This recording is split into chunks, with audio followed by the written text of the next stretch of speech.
بیوی جب اپنے مسائل شوہر کو بتاتی ہے تو اس کا یہ مطلب نہیں ہوتا وہ شکایت کر رہی ہے، بلکہ وہ آپ پر اعتماد کرتی ہے۔ بیوی اپنے شوہر سے اس وقت تک لڑتی یا ضد کرتی ہے جب تک اس سے پیار کی امید ہوتی ہے۔ جب وہ امید ختم ہو جاتی ہے تو وہ لڑنا اور ضد کرنا بند کر دیتی ہے۔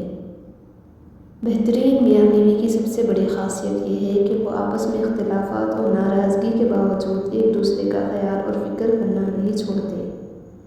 جب شوہر اپنی بیوی کو حقیقی محبت دیتا ہے تو بیوی اپنے والدین سے بھی بڑا درجہ اپنے شوہر کو دے دیتی ہے۔ کیا مرد کی اتنی وفا کافی نہیں کہ وہ 4 کا قانونی حق رکھتے ہوئے بھی زندگی ایک پر گزار دیتا ہے؟ عورت کبھی سمجھ نہیں سکتی، مرد تو اپنی پسندیدہ عورت کو چھونے والی ہواؤں کا بھی دشمن ہوتا ہے۔ خوش نصیب ہے وہ عورت جس کو شوہر کا بازو تکیے کے طور پر میسر ہو۔ لوگ کہتے ہیں کہ پہلے سمجھ جاؤ پھر نکاح کرنا، لیکن میرا اللہ کہتا ہے کہ تم نکاح کرو، تمہیں سمجھنے کی ذمہ داری میری ہے۔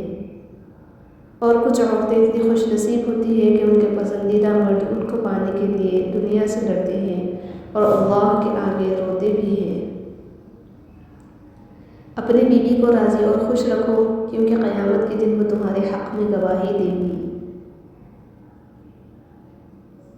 عورت کی بربادی کا وقت تب شروع ہوتا ہے جب اسے مختلف مردوں سے اپنی تعریف سننے کی عادت پڑ جائے۔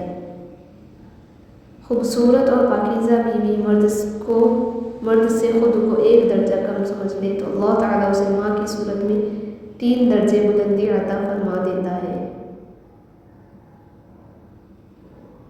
قرآن پاک میں مرد اور عورت کی دوستی کا ذکر کہیں بھی نہیں ہے۔ اس متعلق اللہ پاک نے فرمایا ہے، اور جو تمہیں پسند ہو اس کے ساتھ نکاح کرو۔